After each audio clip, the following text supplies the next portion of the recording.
You can run it, I don't know. No, I'm just, what?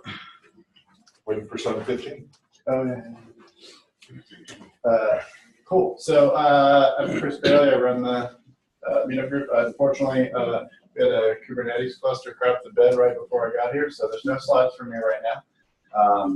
But let's see if I can run through all this through my memory. Okay, so a couple different, we'll go through some announcements, and then I'll announce the speaker, and then we'll go from there. First things first, DevOps Days Raleigh is coming up September 10th, September 11th at the McKimmon Center. Tickets are still available. It's looking to be larger than last year, so we had a pretty good turnout last year. We're getting pretty major sponsorship backing. There's a code on the Triangle DevOps Twitter to save 20%, I think it is, 20 something. Yeah, so speaker list is up. I'm one of them. Matt Levin from here is one of them, from Lifelong. Yeah, so it should be pretty fun. Couple other things. Thank you for the food and drink to Hayes. And since they do this every time, they also get to advertise their positions first, so take it away. Yes, so we, as always, have a couple DevOps positions. I did print out two. They're a little different than what we typically get. One of them is working with Oracle Cloud. So if anybody has experience or knows anybody, talk to me, send me an email. And then the other one is in DevOps, but more specifically with Windows. And then, of course, we have other ones within various backgrounds, typically in Linux. But we do have other like software development positions, infrastructure roles. But if you're ever interested, for a conversation, my information is on the sheets by the pizza, so definitely feel free to reach out. So, do we have any first timers here? Excellent, cool. So we do this monthly. Schedule is on the meetup website. I think we're booking through September. Speakers are looking for speakers for the back half of the year. It's usually pretty dead, but I'll probably do some lightning talks. So if anyone's interested in doing that, definitely keep coming though. And anyone looking for a job? No one. You're all. Everybody should be raising their looking. I'm looking. Tell us about yourself. So I guess part of it is I'm trying to figure out where I want to land. I'd previously been working at Lenovo, IBM before that, working more in hardware development, kind of software side of things, looking to transition to doing more software on a regular basis. I've been writing Python for my previous positions and trying to hit that a lot harder these days. So just looking for something to do. Awesome. Cool. Anyone hiring? Yeah, I work for SolarWinds, and we're in growth mode. So we have a Kubernetes platform engineer position that is open. We have a global director of DevOps. Unfortunately, our favorite, one of our favorites, moved on to a bigger and better position for himself. So we're looking to backfill that as well. And then we have two DevOps positions, one mid-level. Maybe something this young man might be interested in, kind of getting your feet wet into it, open to on the bell curve of like, dev and ops. We love that person that's kind of in the middle, really tough, sometimes individual to find that can do development and the ops side. But yeah, please reach out. Zach Pullen with SolarWinds. You can go onto our site and see these opportunities. But yeah, we'd love to meet anybody that might be interested. Awesome. Fantastic. Anyone else hiring? So a Cargosphere is a small company in Chapel Hill that just got acquired by WiseTech Global. They're flooding money into it, so it's in growth mode, hiring for a Java developer and overall cloud DevOps platform. It's global trade, and it's a small company that's looking to become very big. So yeah, any professionalism, any automation, love to have you. It's Peter.Lamar at cargosphere.com. Cool. Anyone else? My name's Shane. I work for a company called Hiring Thing. We're full remote, and we're looking for someone who is React heavy, but willing to still touch Python and Ruby too.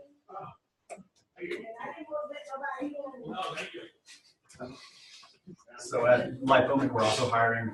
Our main focus has been looking for a UI developer right now that has preferably React experience or is at least willing to learn React or very interested in that. We were hiring for a security operations type person. I think we may have filled that role, but just in case if we haven't, that might be an opportunity for someone. I think there's more positions, but we're always looking for good people. So if you like what we do or you're interested in what we're doing, please talk to me. All right, awesome. Cool. So anyone else have any other announcements?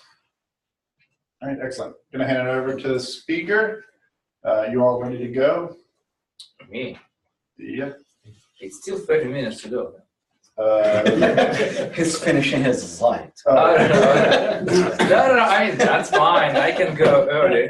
I was just thinking, oh, you know, that's good idea. I came up well in advance, right? Otherwise, that's a bit awkward. Yeah.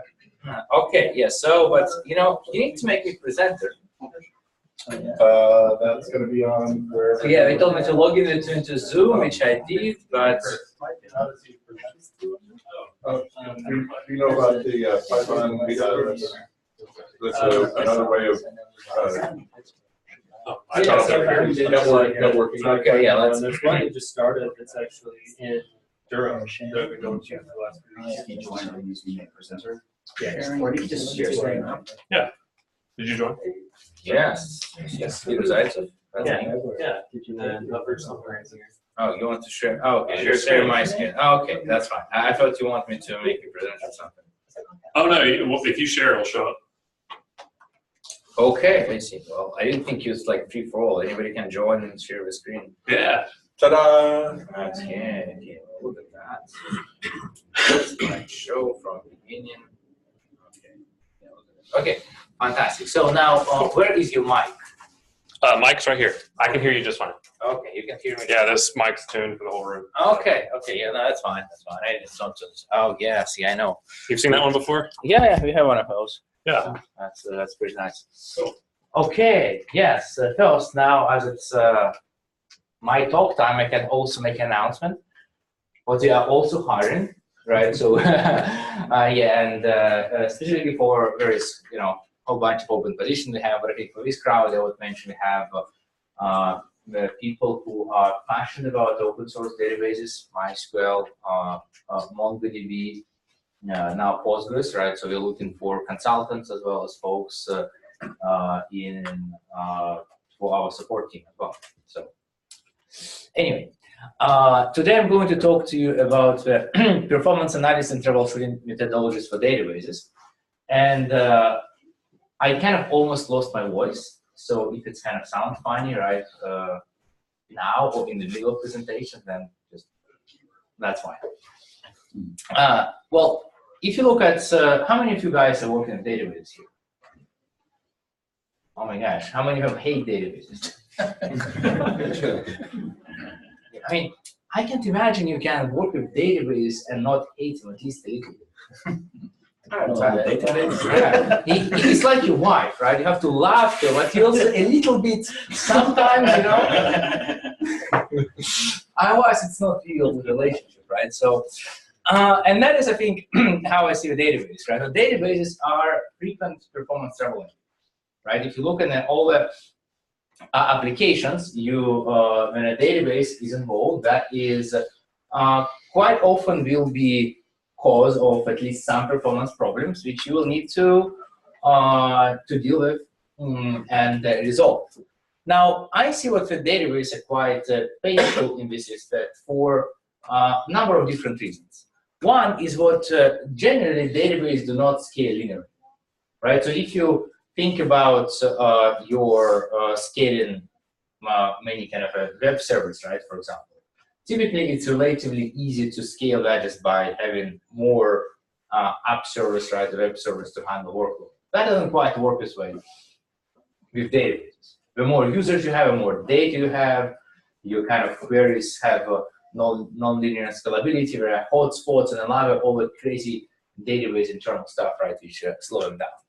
Databases are generally quite complex pieces, right? There's a lot of internal stuff going on out there. And if you look at your conventional application developers, typically database is not very well understood, right? At least what I see that all the time. Now, what kind of performance-related work do we do with databases? It's typically would be centered around either troubleshooting, right? And something goes wrong. Maybe it worked yesterday, it doesn't work today, right? You just have to figure out and solve the problem. It's capacity planning, right? And that is a practice, I would say, not everybody follows, but that is a very good practice if you want to maintain a good performance and prevent downtime due to overload, right? Because even the best tuned database, it has a limited capacity, right? You cannot, so if you put more workload on it than it's kind of designed to handle, right? It will just collapse, right? And unfortunately, often developers, right, don't think about that in a way about a database, right? You wouldn't think, oh, you know what, I have let's say, the truck which can carry 3,000 pounds, but I'm going to put 50,000 pounds on it, right? And hope it will run. But often they don't even know what the database is designed for, right? So we'll just pile stuff on that until it breaks, right? In many cases. So capacity planning is a process, right? How you identify how much capacity your database have, and actually after that you can often operate that much more comfortably and confidently, knowing what, hey, you know what, I am putting the load within my working parameters, and then that's not going to give him problems. Now, cost and efficiency optimization, that is another set of performance work, especially important now in the cloud.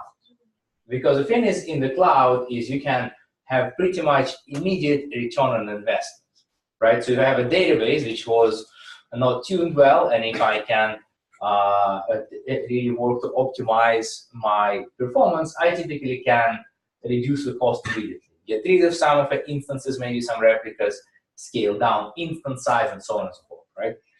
And also the change management. And I use it as a very kind of a loose term. That can be changing the hardware, changing your database version, right? Kernel version, all that kind of stuff is a change which impacts performance. And you better make sure you manage that appropriately.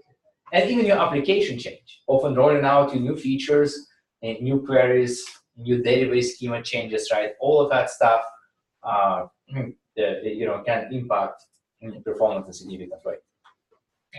Now, if you look at it from a high level, there are kind of two approaches to a database performance analysis monitoring.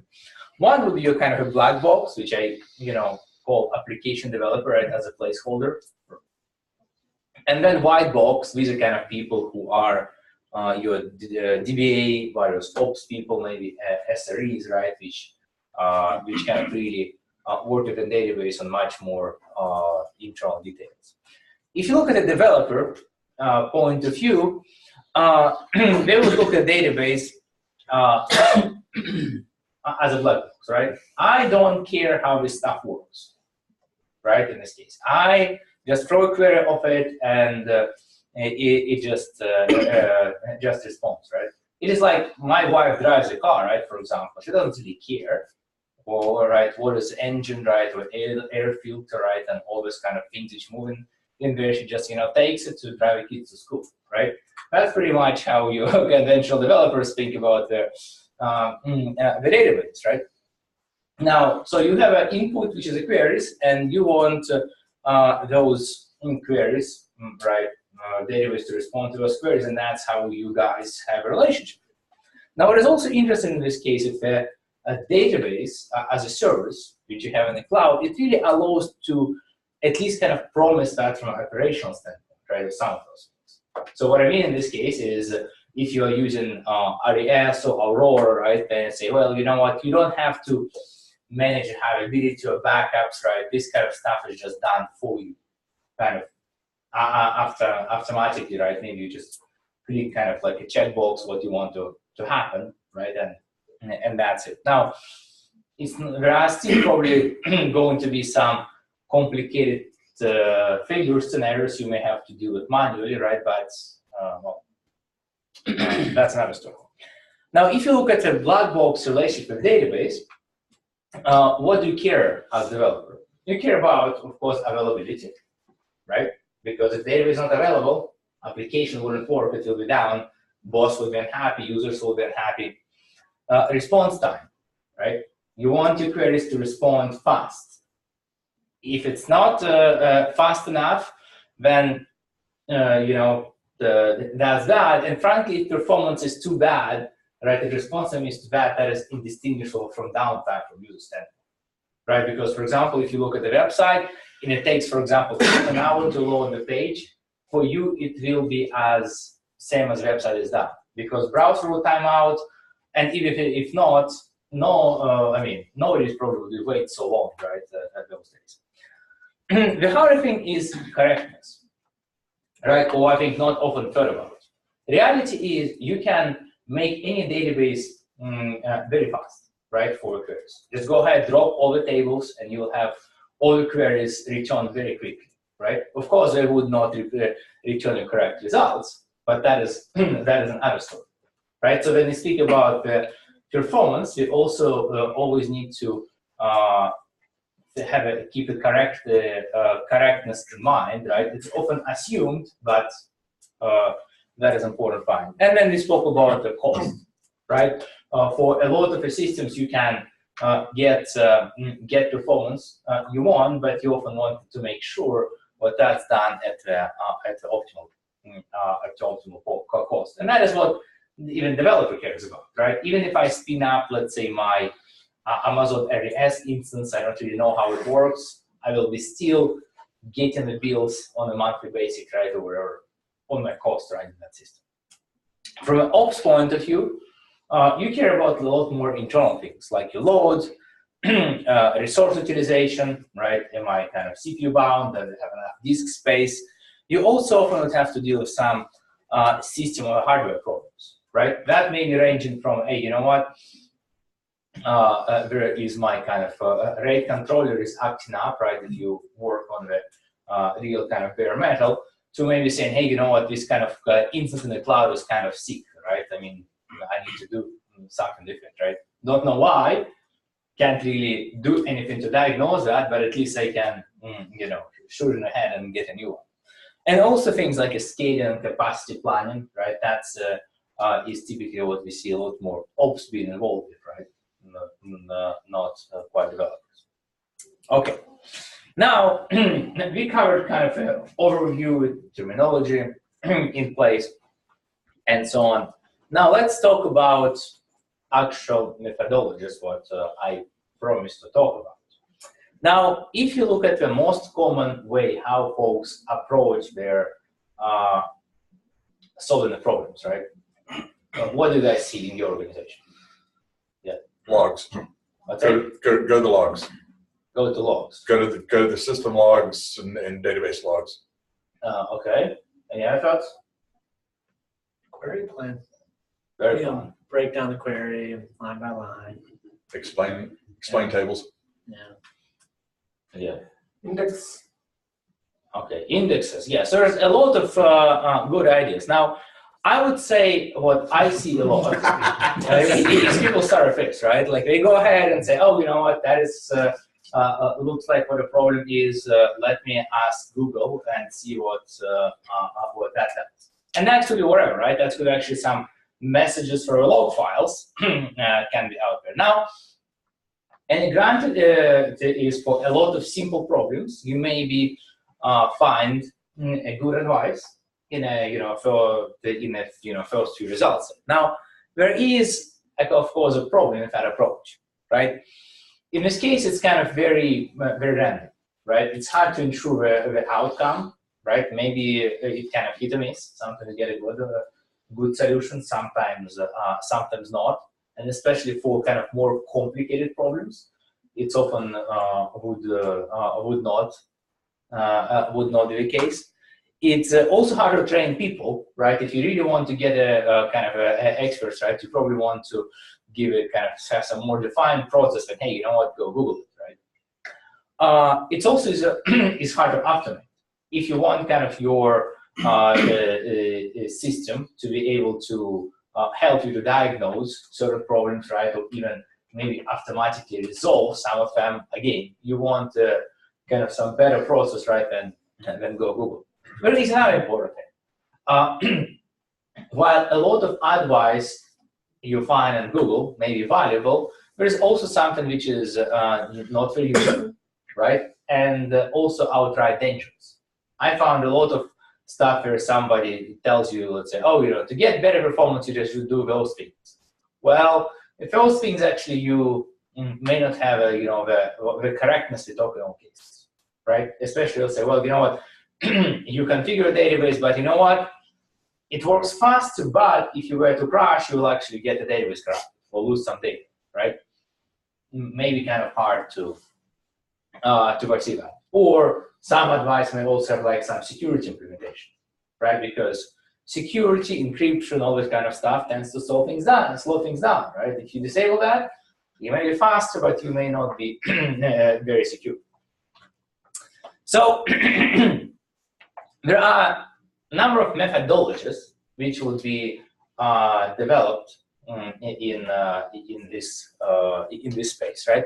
And I'm going to cover some of the kind of more modern technologies, right, which I think came to the age of fame over the last few years, right? This is obviously not the only one. Now, some of you working with database may be also familiar with method R. Anybody heard about method R? No? Method? Method R, right? That's by Kerry Millsap. Anybody heard of that? No?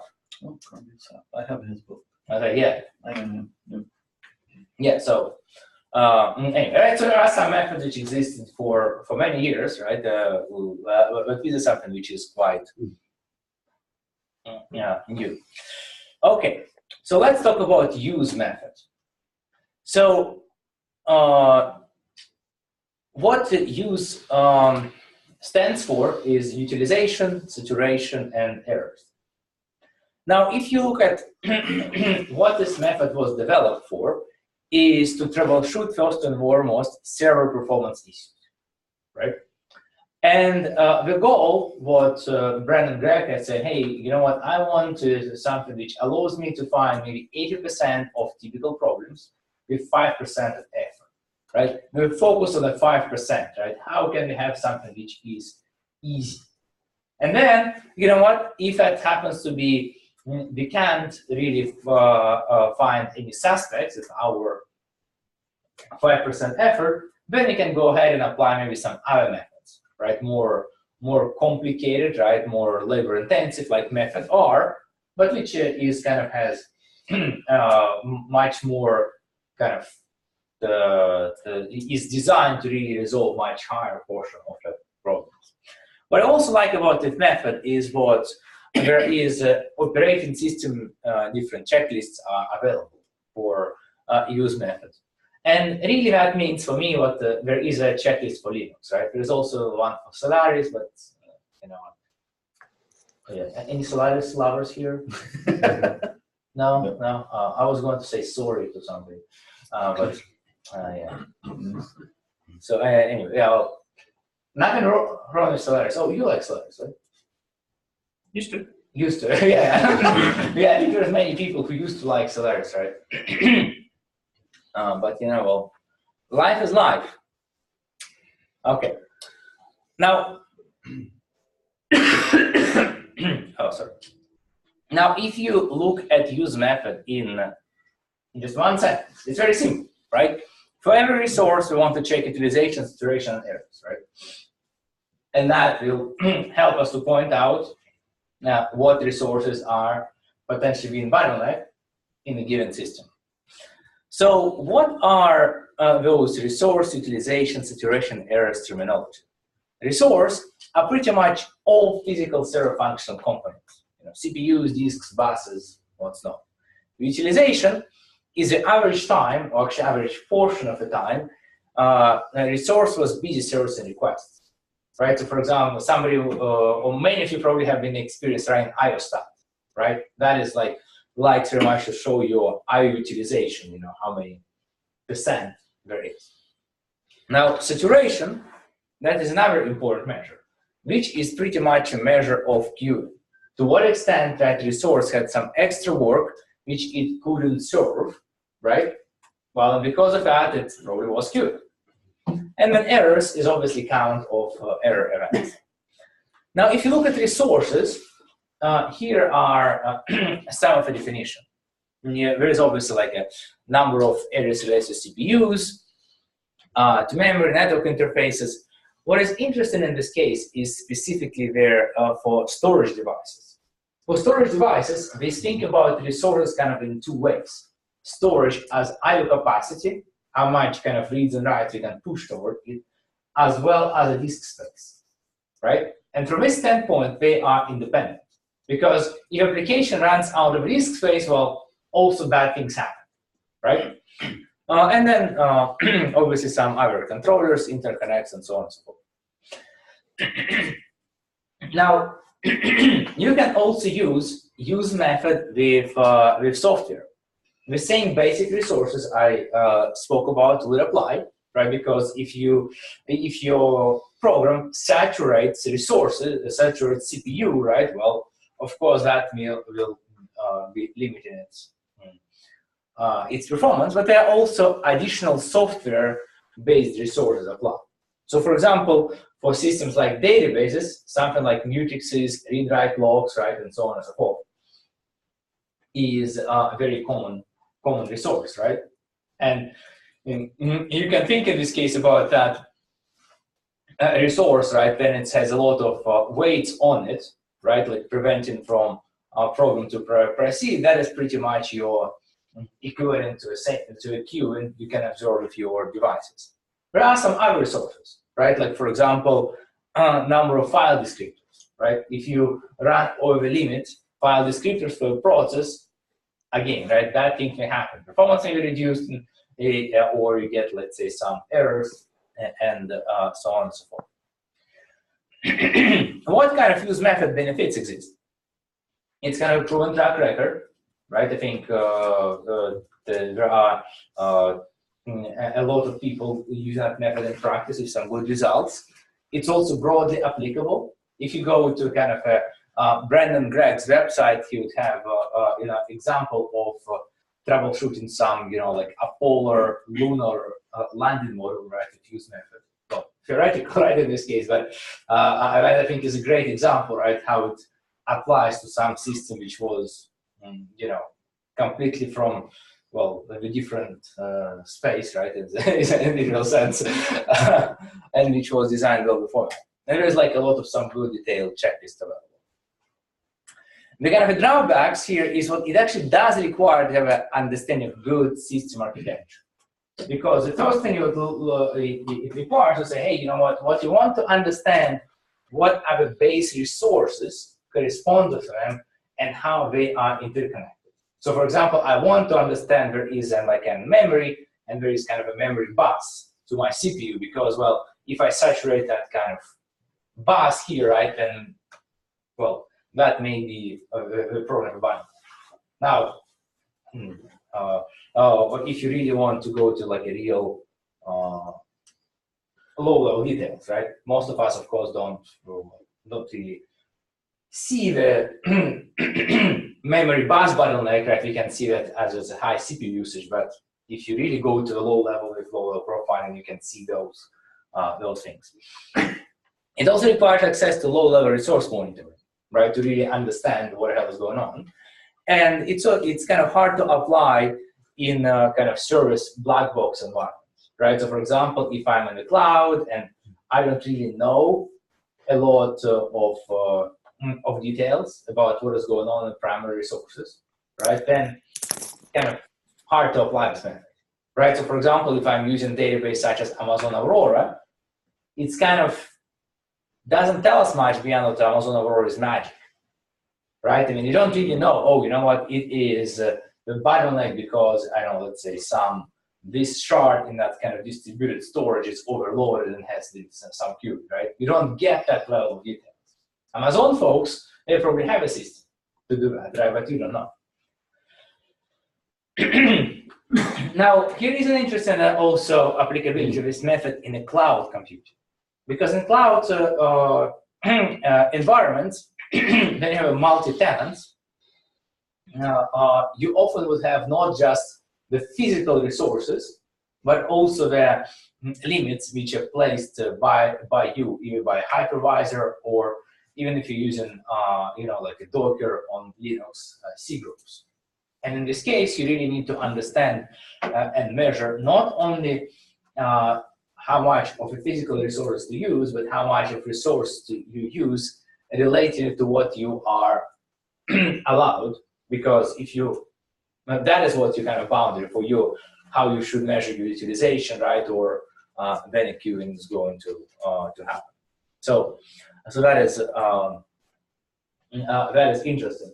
What is also complicates here is what, in some cases, your resources may be quite dynamic, right? So if somebody uses Amazon here, the T2 instance size, right, is a very known kind of troublemaker in this regard, right? Which just kind of has a dynamic performance, right? It's kind of works well for 10 minutes, and then now you used up all of your kind of tokens. Now you are throttled by 10x, right?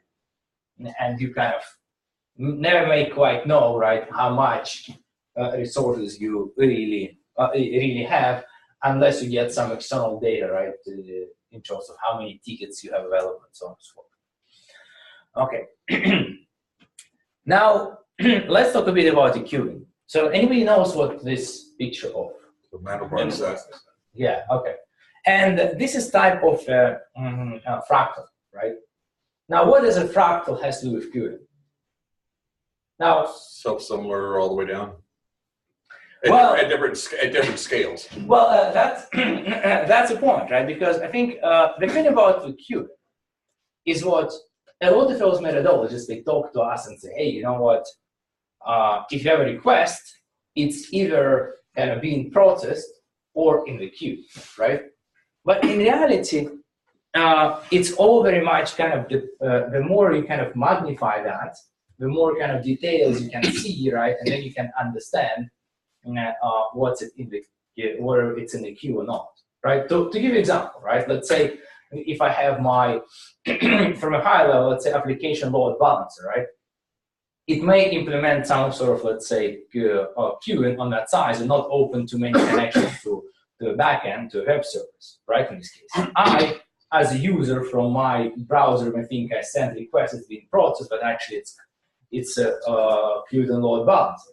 Now, even if it's not queued and load balancer, it jumps to, let's say, your, I don't know, say Java app server, right? And on that side, it may be put in the queue, right? Because of, I don't know, say connection pool to open up in a database, right?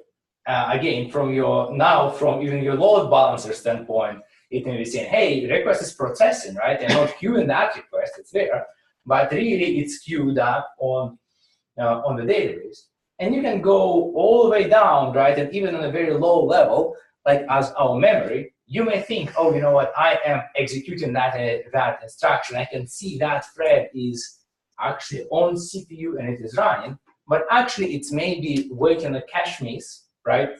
In the queue, in a sense, right, for data to be fetched from memory, right? So I think an important in this case is when you speak about the queuing versus processing, is to pick your level of detail and use kind of the same language, right? In this case, right? Because otherwise you can get confused very very easily. Okay. Now, I mentioned one of the wonderful things about the use method is what has a checklist. And here is the screenshot of some of cheat sheets, right? How you measure CPU utilization, saturation errors for memory capacity, right, and so on and so forth. Here is a link where you can look at the whole list, and there are a lot of kind of helpful one-liners. Now, from our side, we also develop a tool at Percona called Percona Monitoring and Management, and that is our tool for monitoring, which we built specifically focused on open source database monitoring. That is 100% free and open source. That is something you can use in the cloud or on the premises. And we also proudly base that on the leading open source technologies such as Grafana and Prometheus, right? So it's not something we kind of just build ourselves, right? And it's not compatible with anything. So, and I will also show some of the examples how you can apply some of those techniques using this tool. CPU utilization, right? CPU usage, nothing pretty much interesting out there. Our tool will show you something like that, right? The CPU usage, probably a breakdown of user system, IO8, some other CPU modes. Now, what is interesting though with CPU, in many cases, from my point is a couple of things. First is utilization is easy. How do we measure saturation?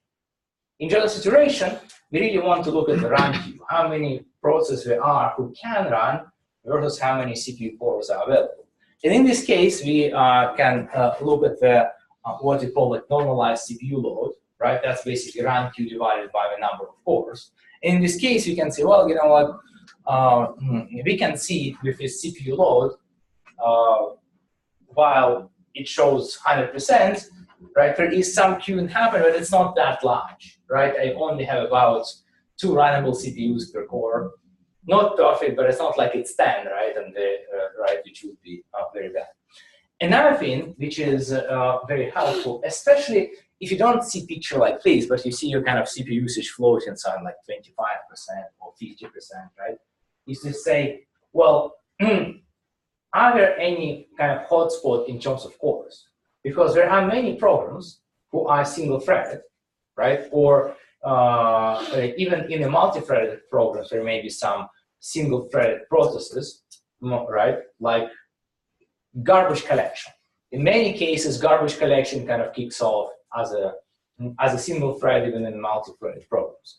So what you want to make sure in this case is to see if there are single core utilization, right? And in this case, like we can see it's close to 100, that's often would indicate even if CPU is not used up completely, there are some cores which are completely saturated, so CPU is actually is available.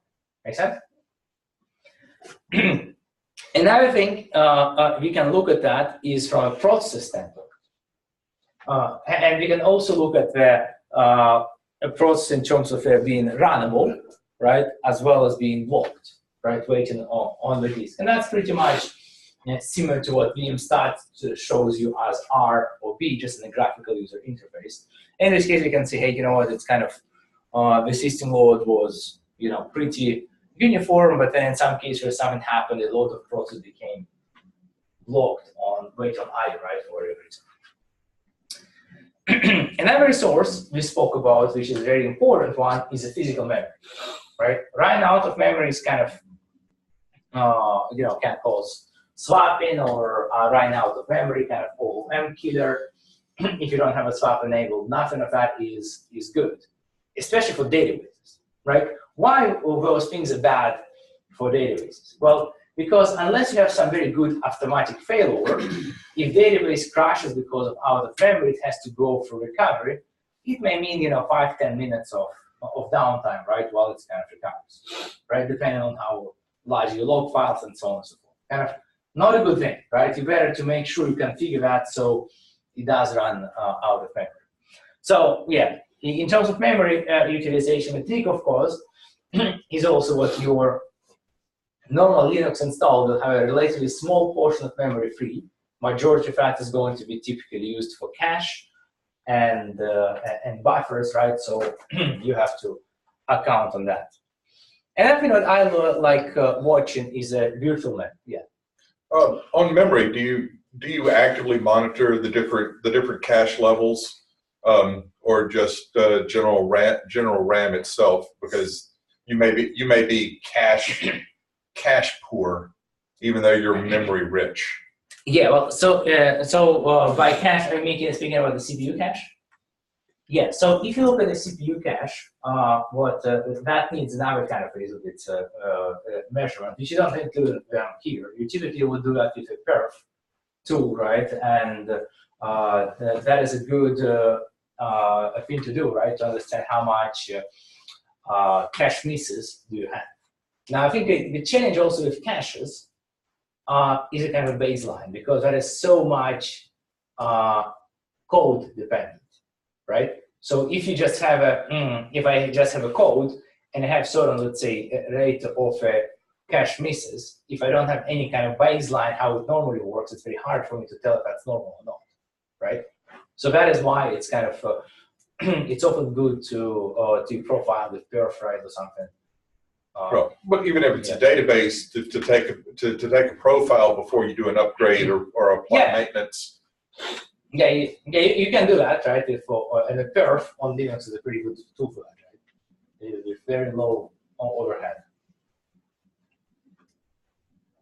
Okay, thanks for comments. And yeah, I didn't tell you guys, but if you speak up, have questions, right, or hey, you're full of shit, Peter. Yeah, that's always makes it for much more fun. I guess another related question is disk cache. Do you monitor that, or is that just not a thing? No, I mean, disk cache is one of the things that you just kind of hear, right? That is where a lot of stuff. But here is also an interesting question. On Linux, you don't really get as much of a cache kind of hits and misses, right? You don't really, you can see how many pages have been read from a disk, right, or written to a disk, but you don't see the logical hit ratio, right, in this case, as you could much easier see in Solaris, right, for example. Also, if you look at MySQL, for example, we tend to use direct IO, prefer direct IO, let the database to manage cache, right, and in this case, well, for a whole bunch of IO, right, we know there is no happening cache misses by design. So anyway, virtual memory, in my opinion, that's very helpful. That is something you surely don't want to run out of, right? Yeah, because if you run out of them, then majority of programs those days, well, so here's an interesting thing, right? The memory is a resource, right? In your kind of conventional point of view, you think, hey, you know what, you allocate memory, you check results of your kind of malloc, right, or wherever, and if it was successful, good. If it wasn't successful, then you handle that somewhere. The reality is, for modern systems in default configuration, you are not going to get a fail for malloc, right? Especially for malloc of significant size, because you'll get the error. You're going to get the memory allocated as a virtual memory, and physical allocation will happen sometime later, only when you're going to read or write to that memory. And then that happens, it can happen as like a couple of things, right? I mean, most likely you will have a nice kind of process called out-of-memory killer. Say, oh shit, I cannot allocate the real memory for virtual memory already allocated. Let me go and kill someone, right? And that's not a good thing. And in the best case, you may get a 6-7, right? Because you cannot just say, oh yeah, I cannot allocate it fast enough, so it's going to be none of them as a good thing for a database. So what you want to make sure there is always some virtual memory allocation available, especially creating some a little bit of a swap space is typically not a problem. Now, speaking about the swap, for swap, you typically want to focus on the swap activity, right? Not about the swap utilization, because you know what? If you have your Linux system, there is some crap out there. So some process or parts of process which are not needed. And it's good to have some swap space, so which can be kind of flushed and placed out there and not really used. right? And treat some more memory for resources. So having a swap space and even kind of, I mean, if you have some swap space used, that is not a problem. What you want to make sure what the swap activity is not high, right? In this case, we can see, well, you know, it's kind of sometimes you can see an average less than kilobytes a second. There was one kind of little spike to, you know, 100 kilobytes a second, something got swapped out. That's kind of nothing, especially for SSDs, right? Because modern SSDs can, you know, shovel hundreds of megabytes a second, right? So that's absolutely peanuts. In terms of disk, I like looking at the disk load, right? And what that shows here pretty much how many requests are in the process, right, or in a queue here. Really, on Linux, you never quite know, right? Because you can have sort of, let's say, this queue depth you can define on Linux, which may be able to submit, let's say, 256 requests, or with NVMe, that's kind of even more, right? But then how many of them device is actually able to process at the same time, you don't know. And it's actually quite complicated, right? Because, for example, if you have an SSD, it has a lot of different chips out there, and if two requests happen to hit the same chip, you have to be queued, but if you happen to hit two different chips, you cannot process at the same time, right? So you don't really know. But what you know is how many of them are being processed kind of at the same time in average. And we look at that as a disk load. And we like to separate that into read load and write load. Why is that? Because the read path and write path are so different for devices, right? Often you write, you just go into the cache, for example, but then if that cache saturated, it becomes like boom, right? Your writes instantly become much slower, right? And there is a lot of queuing going on. So it's a very good idea to look at them separately. And for this case, you can see kind of load for reads and writes is correlated, but that's not going necessarily to be the case. Here is another thing I like to look at that, which is disk I/O latency, right? Again, to separate for reads and writes. And here what I also do, addition to this kind of immediate latency, which is kind of, you can see a little bit volatile, right? That's why I put it with dots, but also the average latency, which we measure for last hour.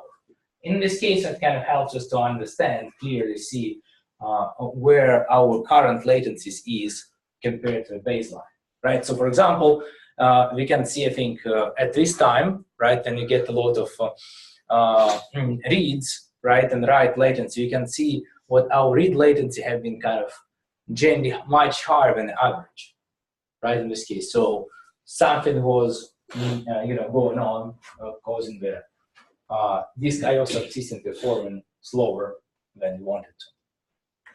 Network utilization, again, that's nothing too interesting here. What I think is interesting with network is how you think about the errors, right, or problems. And in this case, I like thinking about network from two levels. Your kind of local, very immediate network, and more kind of global network. Doesn't necessarily have to be like a global, like a worldwide, but even if you have like two servers, let's say two different availability zones, when you jump through multiple switches, kind of couple of routers, right, there are much more things have a chance to go wrong. If you look at your local network, you can look at the errors from a device standpoint, drops and errors for transmit and receive. For well-configured network, locally you should not have any errors, right? I mean, you shouldn't have like a Ethernet frame corruption, right? I mean, if it's all well connected, right? Or maybe like one in a billion. And if you look at a global network, at this level, what is a very good measure to see is network retransmit for two reasons, right? One, it's kind of a little bit encapsulated. If a packet was lost or a packet was damaged, TCP will have to retransmit segment.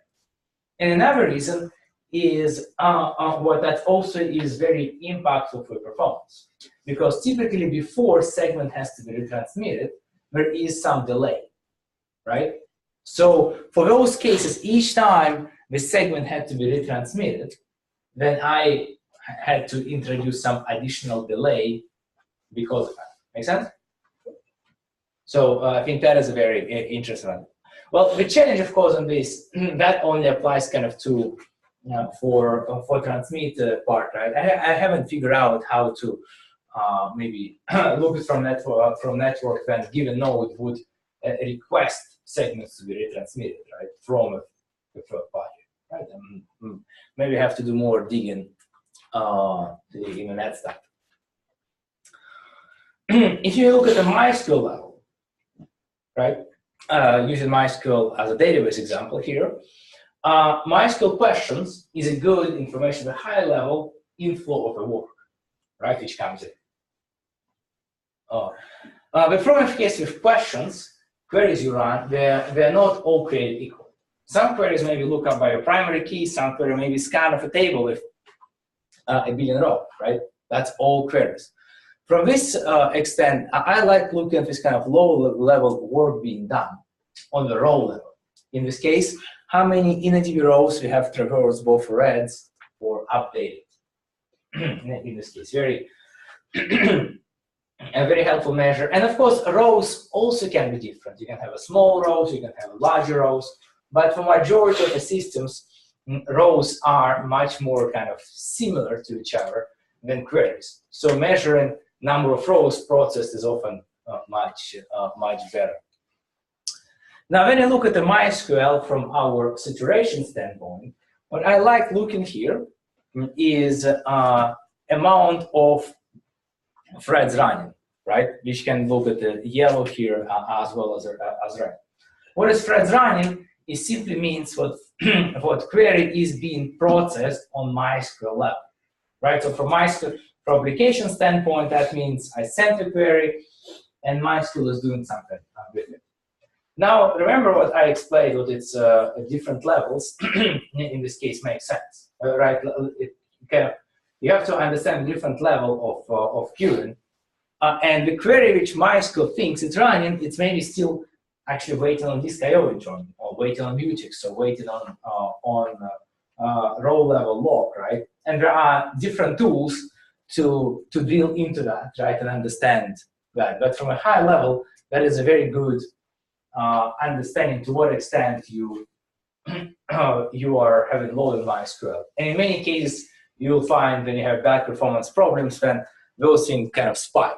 You can see, wow, there is a lot of queries MySQL is trying to process, right, which have been submitted to MySQL and kind of being processed inside.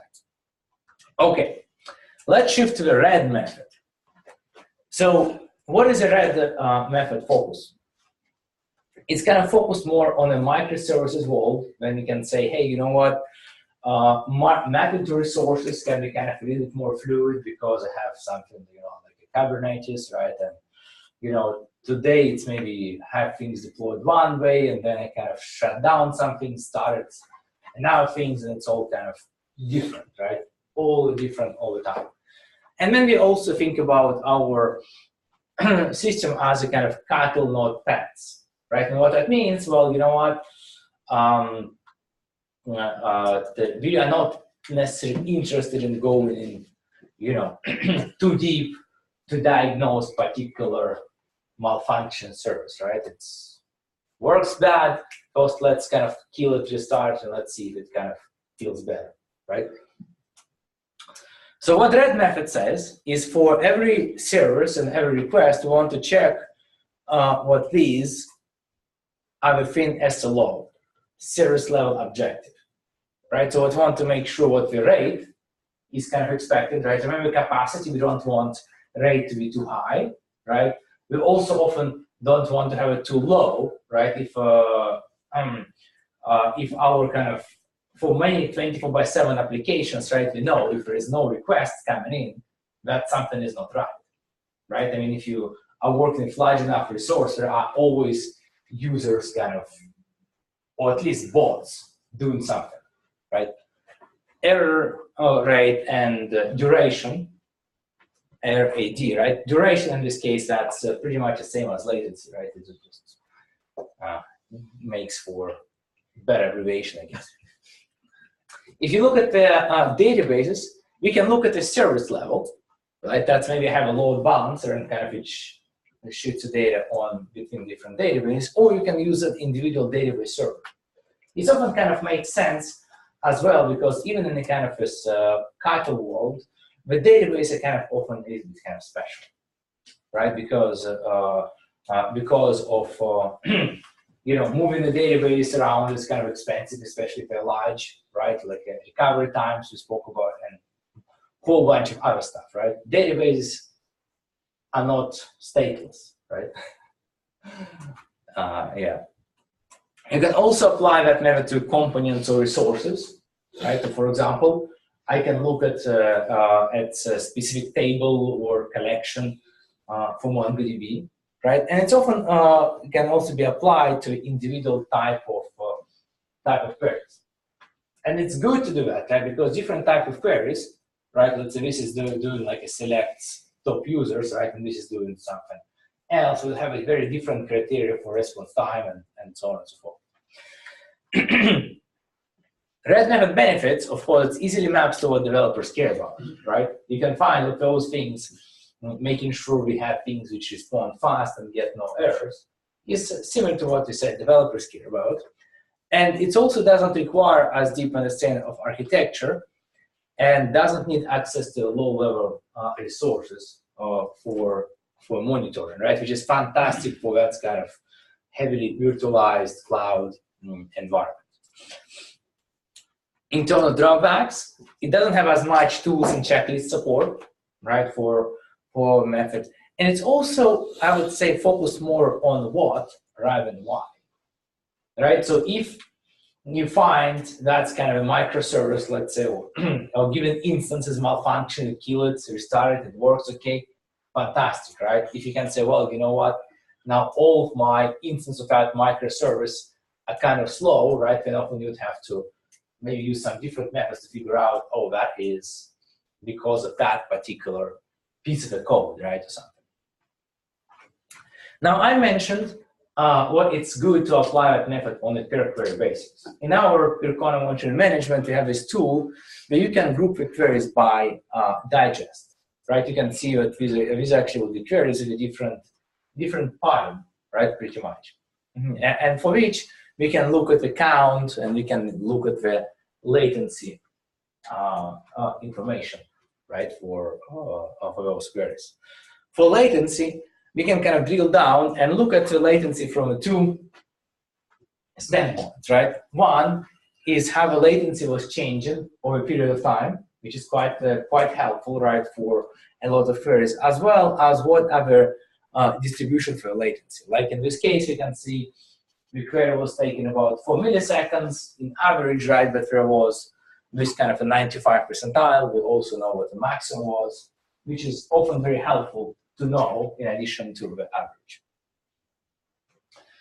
We also allow you to look at their query response time overall on the system through this view, where we can see how many kind of different kinds of slow queries you have, right? And in this case, I'm using kind of 3 ballpark values, like 100 milliseconds to 1 second, 1 second to 10 seconds, and more than 10 seconds, which is slow. I call, kind of slow, very slow and really slow, right? And that's often good to understand that you would often say, in my application, it's okay if there is a query which is kind of more than 100 milliseconds here and there, but you know what? I absolutely want to have no queries which are more than 1 second, because that is like infinity for more users.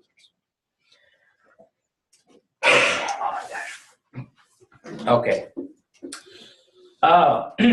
4 golden signals. 4 golden signals, they come from the section of monitor and distributed sections from Site Reliability Engineering book. Anybody read that book? Liked it? Yeah, good book, right? So, and that is the thing which can be used for alerting, troubleshooting, right, but also for trend analysis. What are those 4 golden signals? The 4 golden signals, in this case, are latency, traffic, right, errors, and saturation. Here are some, let's say, highlights, right, what you want to do. If you speak about the latency, we want to make sure we have a distribution, not just average, and also very important, kind of separate the latency of successful requests versus errors. Because if you don't, then in many cases your errors are very fast, right? Because, oh, it's an error, right? And if you kind of mix them together, you may say, oh, look at that, my latency is kind of looking actually pretty good, right? But actually it's because of a lot of errors. Traffic, that tells how much kind of demand, inflow, right, and flow input is put in the second, right, pretty much inflow requests. Errors, in this case, you can see the error codes are kind of easy. Bad content is much harder. Whether that's your kind of, I don't know, let's say the application, right, which is throwing you like a page, which is kind of garbage, right, or database returning the wrong results, it's much easier, much harder to catch up and compare to just getting the error code, right? And saturation, how full is your system, right? That is where our kind of capacity planning is very helpful, right?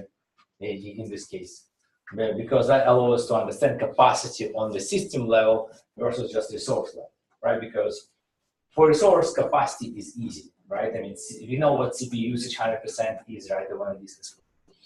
So how does it kind of apply to databases? Latency, query response time distribution by digest. I showed that already, right? That's is very helpful here. Traffic, number of queries of specific kind served, right? Specific kind, again, the same kind of thing you can think about by digest. Error codes, easy. Wrong query responses are kind of harder, right, as usual. And for saturation, that's obviously base resource usage, disks, space, memory, and so on and so forth, but also others, logical resources, such as connections, for example. In many cases, you would see a lot of application errors, right, and kind of downtime, just because your MySQL ran out of connections. Because, for example, it wasn't configured properly. Now, if you look at the golden signals, I think that is a well-tested methodology by Google and many others, and there is a good resource book available. From a drawbacks, I would say it's kind of mainly, let's say, for a framework for monitoring to say, hey, you know, this is kind of where things are bad. It does not really provide like a specific, you know, the checklist of finding where a problem is and resolving that. So the takeaways from my standpoint is what I'm very glad to see over the last 2 years.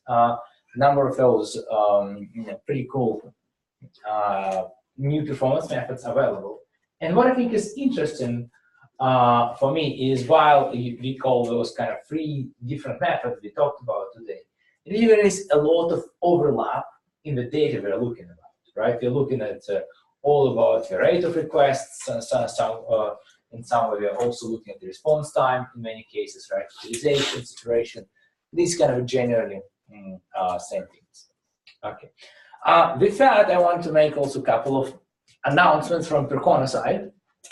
One is, if you guys like open source databases, and if you like travel, and if your employer likes you to go and see fancy cities in Europe, then we will have a Percona Live conference in Germany, right? So we welcome you to submit some talks about open source database. It has to be MySQL or MongoDB, right? It can be some, you know, sexy graph database, right, as well. Yeah, so you're welcome. Somebody's preaching unknown. Okay, yeah. So you're very welcome. I would love to see your proposals or even just see you as attendees. And also, many probably of you know what Percona does MySQL. Some of you may have what we do services around MongoDB. And I'm happy to announce that now we're also add the Postgres to our database portfolio for support and other things.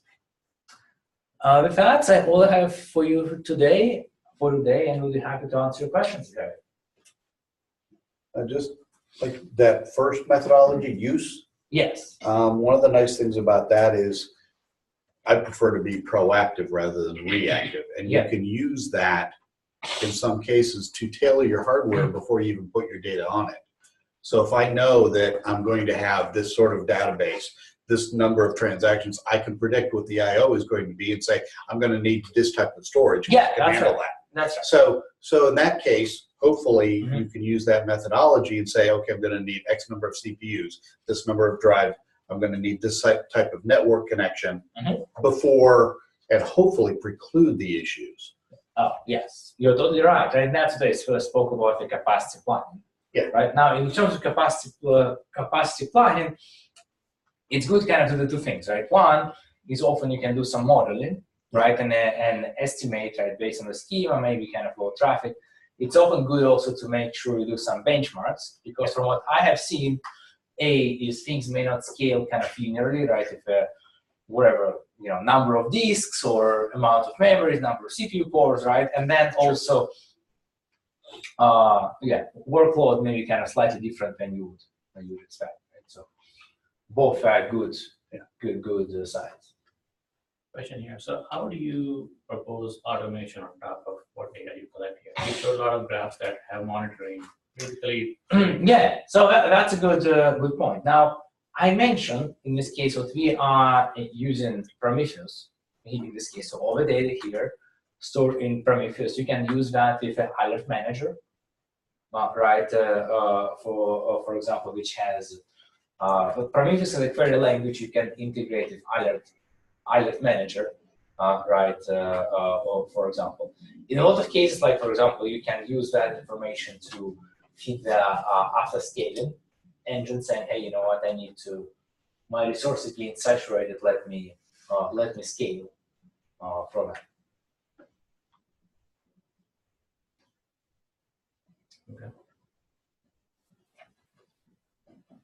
Okay.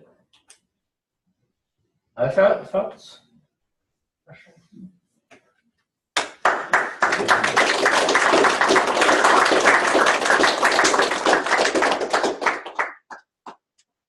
You've given us a lot to think about.